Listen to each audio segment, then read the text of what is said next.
Jadi singkirkan dulu Pak Jokowi. Kalau itu nanti sudah terbukti, ya itu tinggal membuktikannya, kan berangkatnya tidak usah debat lagi ijazah siapa yang ditampilkan kapan dan sebagainya, nggak perlu. Kita buktikan benar-benar yang KPU tadi menggunakan ijazah diduga palsu, sehingga tersangkanya adalah KPU. KPU berarti ada berapa itu komisionernya? Di situ semuanya kena. Nah, yang disita nanti adalah kopi kedua hasil kopi pertama yang dilegalisir. Kopi yang dilegalisir, kopi pertama tadi masih disimpan KPU. Jangan hilang, itu milik negara. Kalau itu hilang, nah itu berarti menghilangkan dokumen negara, misal seperti itu. Jadi ini mudah penyidiknya.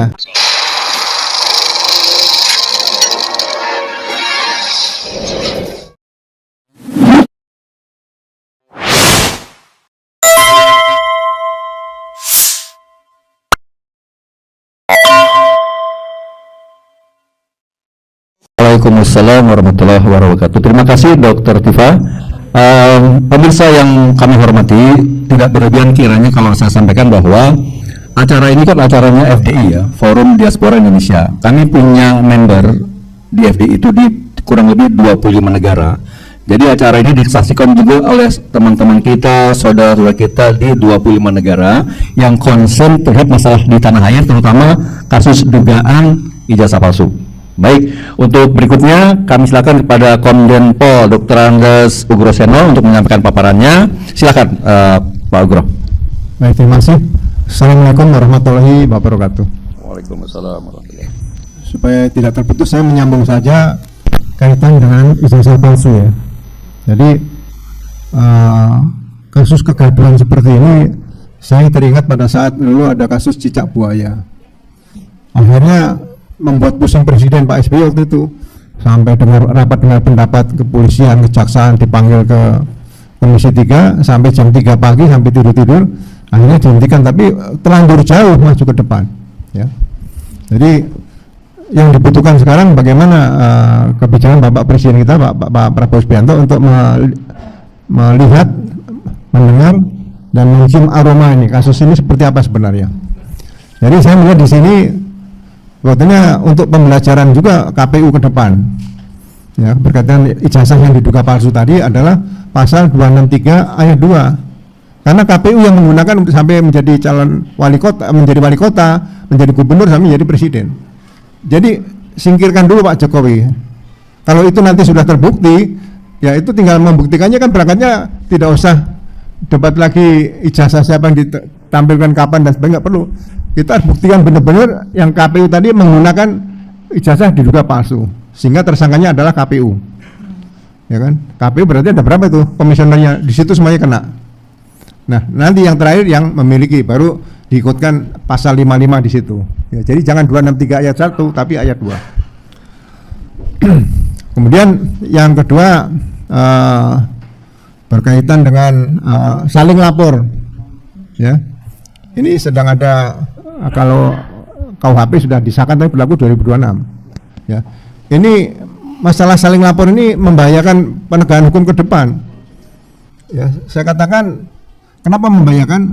Kalau kita melihat kasus di Parigi Motong, Sulawesi Tengah, seorang anak perempuan yang dilecehkan oleh pimpinan Polsek di situ karena ingin mengurus penangguhan orang bapaknya supaya tidak ditahan, ya kan? Dia melaporkan ke Propam tentang Kapolsek. Kalau Kapolsek ini jeli, bisa melaporkan kembali pencemaran nama baik. Jadi yang mau diproses di mana? Yang melecehkan dulu atau pencemaran nama baik? Sama seperti itu, ya. Jadi kita harus belajar dari KUHP. Satu peristiwa, katakanlah ada dua pelaku yang saling melaporkan. Contoh nih, dua laki-laki memperebutkan satu perempuan, kemudian berantem, sama-sama luka parah. Apakah dua-duanya melapor? Nggak mungkin. Itu oleh Belanda dulu diciptakan KUHP itu cukup laporan yang dibuat oleh polisi pasal 168 KUHP, perkelahian 1 lawan 1. Ya.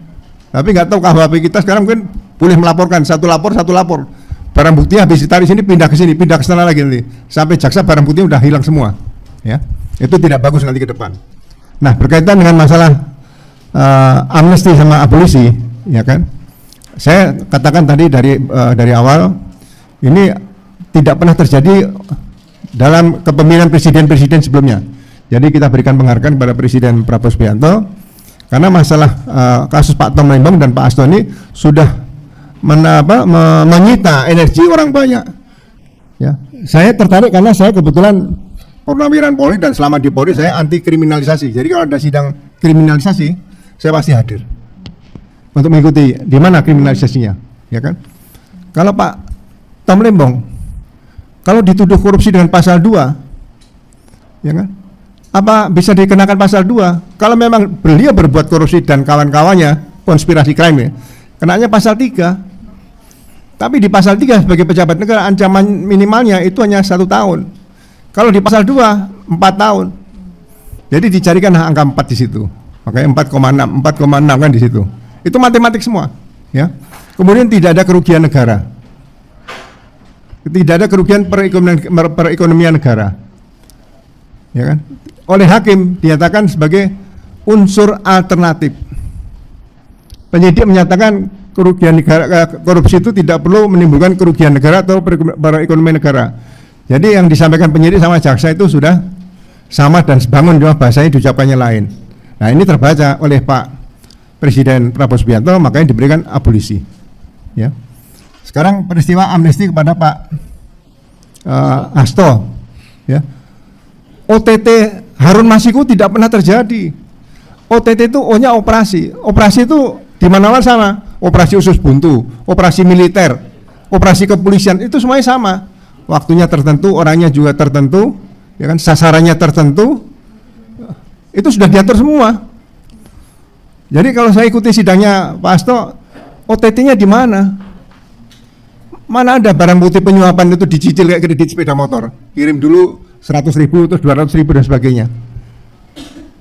Nggak bisa, ya. Jadi semua ini sudah dibaca oleh Pak Presiden, kemudian diberikan karena ada kaitan dengan kasus yang sebelumnya 4 tahun atau 5 tahun sebelumnya menyangkut Pak Wahyu Setiawan dan Agustina Tio dan ada tersangka lain, ya Pak Hasto dikenakan amnesti, tidak abolisi. Tapi kalau dua-duanya ini menghapuskan semua peristiwa pidana yang dituduhkan kepada baik Pak Tom Lembong maupun Pak Hasto.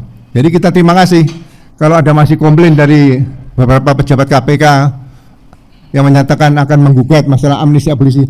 Amnesti abolisi itu diatur di Undang-Undang Dasar 45. KPK itu undang-undang mau menggugat Undang-Undang 45. Mau jungkir balik di Indonesia nih.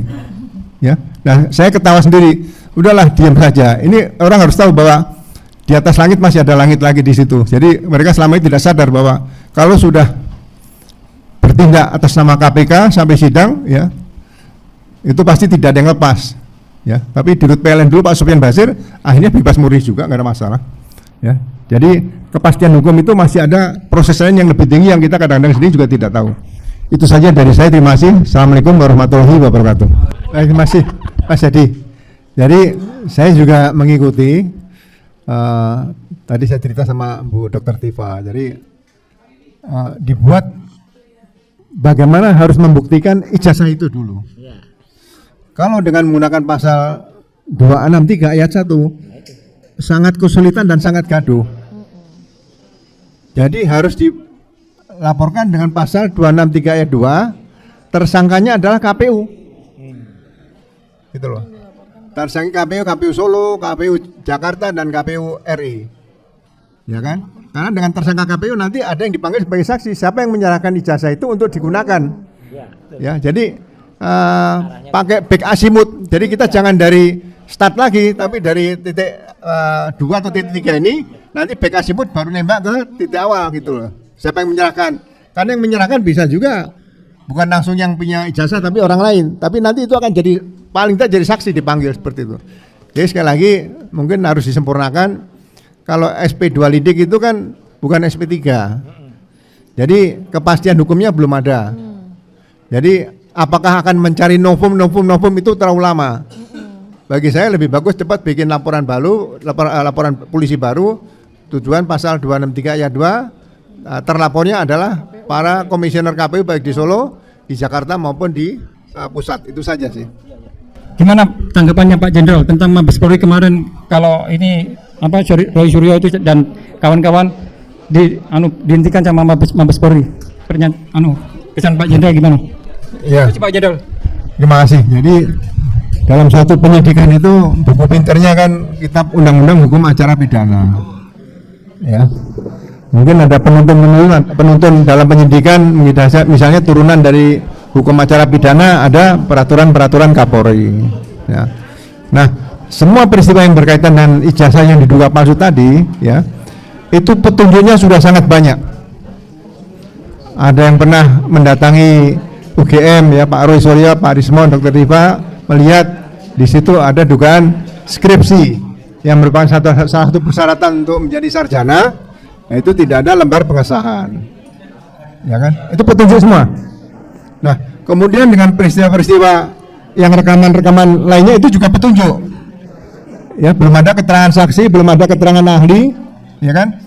Belum ada surat, ya.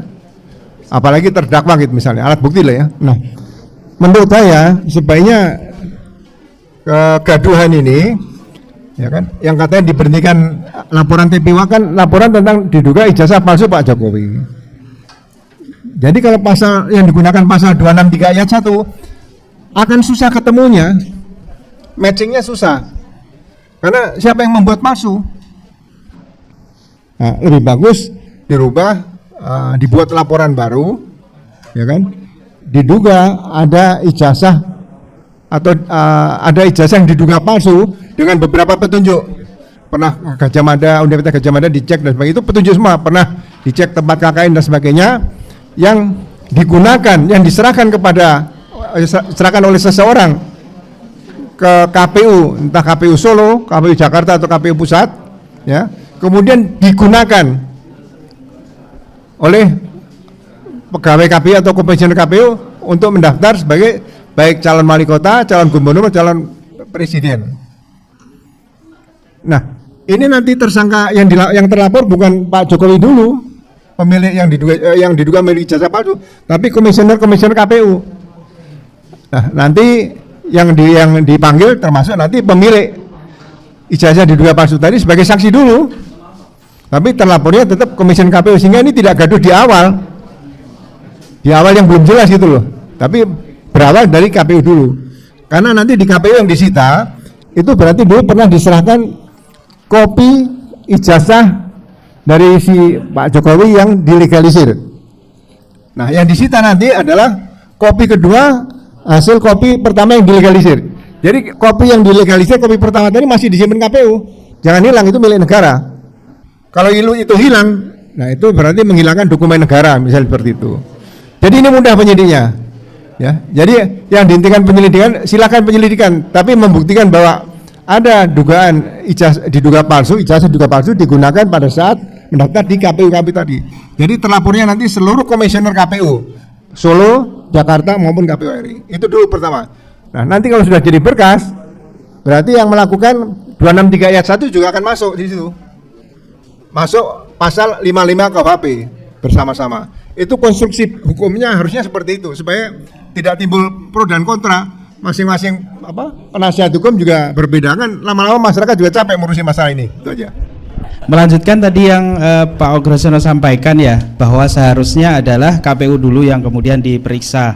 Tapi kalau kita lihat perkembangan yang terakhir yang disampaikan oleh Bang Rismon Sianipar saat kunjungan ke KPU Solo, katanya ijazahnya Pak Jokowi sudah tidak ada, bahkan fotokopinya pun tidak ada.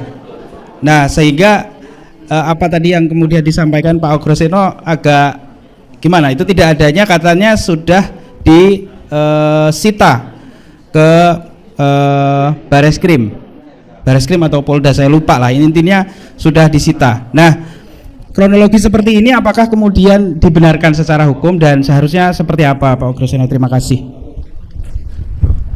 Kalau di KPU barang bukti yang harusnya bisa dijadikan bukti, kalau hilang tanpa bekas berarti kenanya bisa penggelapan, bisa primer subsidiar nih, atau yungto pencurian, ya, karena pencurian dokumen negara, ya kan.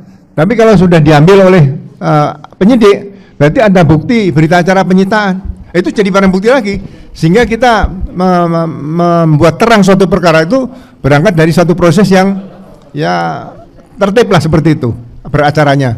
ya, tidak langsung loncat-loncat seperti yang sekarang-sekarang ini, ya. Oke, cukup. Oh, cukup. Sudah ya? Kata-kata.